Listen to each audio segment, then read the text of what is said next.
would you say the top 3 things to consider when someone's starting down the path of building a rental portfolio? Because obviously this rental portfolio for me isn't something that I live off of today, so maybe it's a little bit different from other people out there.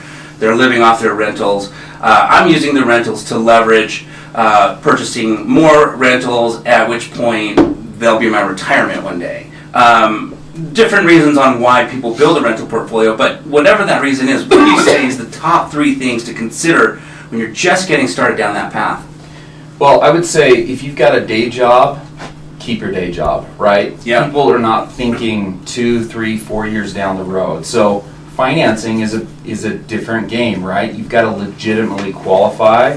So you've got to know what rules you can play within. Yep. And so a job or W-2 income or whatever it is, taxable wages, give you the freedom to make your own choices, right? Right. There's always seller financing, there's opportunities, there's private and hard money and all these different things. But the cheapest, most economical way that you can actually control an asset, which is control your destiny, right? Yep. Is you qualify on your own. Right. Get a good mortgage, you can qualify at 4 or low 5% for non-owner occupied property. That's amazing. Yes. When I started, it was like 7.5%. Yes. I mean, and if you can still make that work, and of course prices have gone up, but if you can make that work in a higher interest rate, you can make just about anything work.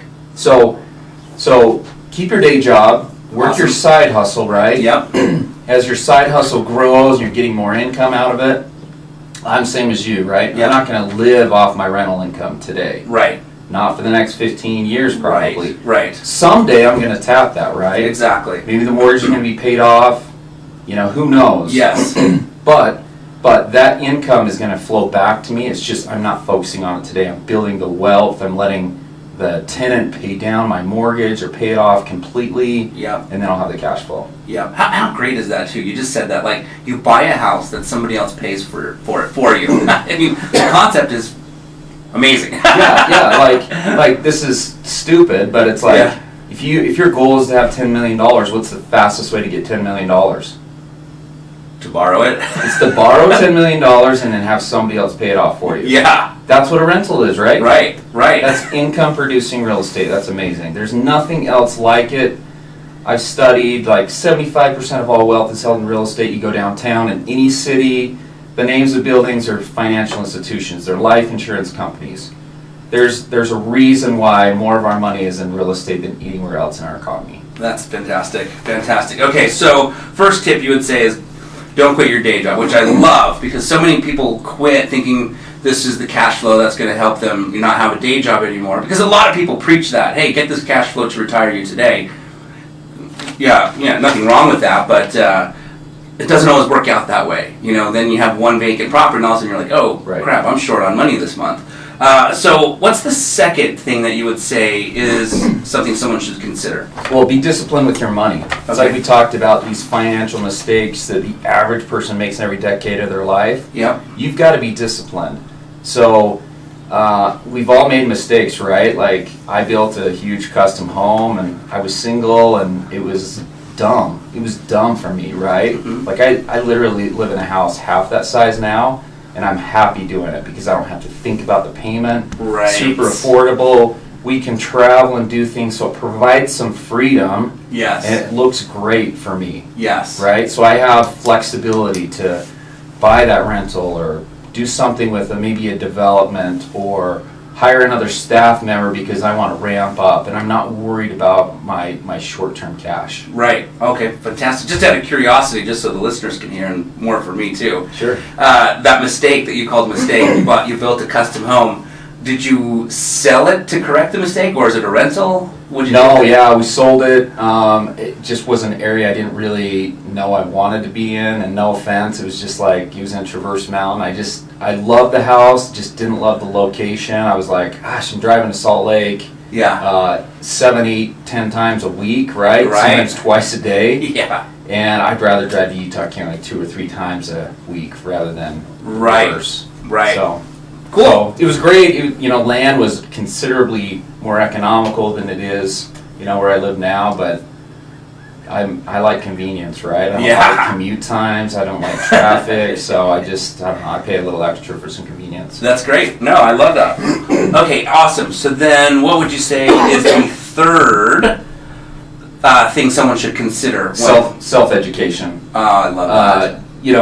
I would say a lot of people graduate high school, right? Yeah. And more people are going to college, and it's awesome, right? Yeah. Like, I look back on my college education, and I freaking love what I learned. Yeah. But it's not the end-all be-all. What does it really teach you? It teaches you how to learn. Yeah. It doesn't teach you, if you're in computer programming, you went to college 10 years ago, everything you learned is primarily obsolete, right? Right. The tech's changed. Yeah. But what you learned is how to read, how to get content out of it, how to apply it. Yeah. So if you can do that, you can do it in any avenue. So for me personally, I focus 200 to 300 hours a year in self-education, where I'm going to a seminar, I'm going to a local RIA, things come, and you can do it economically. You don't have to spend $10,000, $15,000 on a week course, right? Right. There's a lot of self-development. If you're not growing, how do you expect your balance sheet to grow? Right.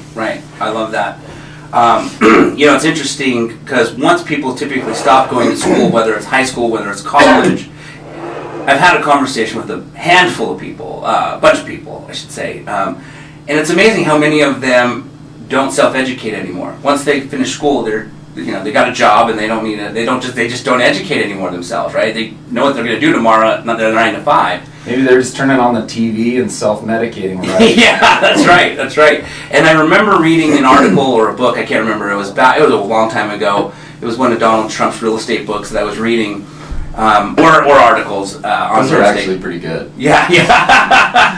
Some of our listeners would probably mock us for Yeah. listening to reading those Trump books, but dude, he was phenomenal at real estate. Yeah.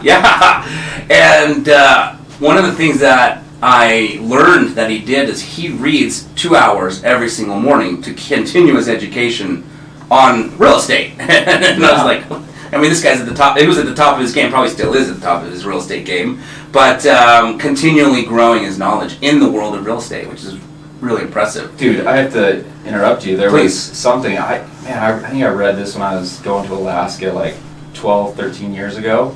I didn't have anything to read. I bought a Trump book in the airport that had a long layover, and I started reading it.